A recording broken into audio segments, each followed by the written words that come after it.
Yep, hi all. DeLorean DMC. So what I'm trying to do is basically remove the pilot bearing on the flywheel. So yeah, I've got this tip from Alistair off the forum. So what you do basically is you get your grease gun here, and you basically just pump loads of grease into the hole. And then what you then do is you then get something like this, just a normal socket set with a short extension.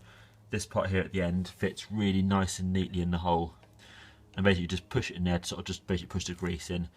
And then once it feels really firm, what I did, then get the mallet and basically hold it nice and straight, and then just tap this, and then you'll find that the socket will go in. So you put some more grease in the hole, start doing it again, and then suddenly the bearing will start to move. So then take it out, put a little bit more grease in, and now the bearing's ready to come out. So all you need to do now is probably just do the last few hits on this, and literally the bearing just slowly comes out as you just tap this in.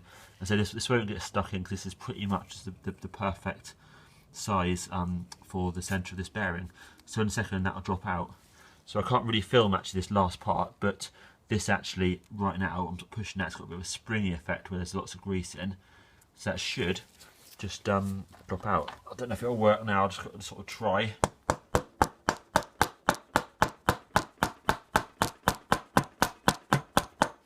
And you can see that's coming out even more now, which is excellent. So I'll put a bit more grease in, do this last bit, and then drop down. I'm not going to sort of wiggle it too much, but yeah, that's coming out beautiful. So thanks for the tip.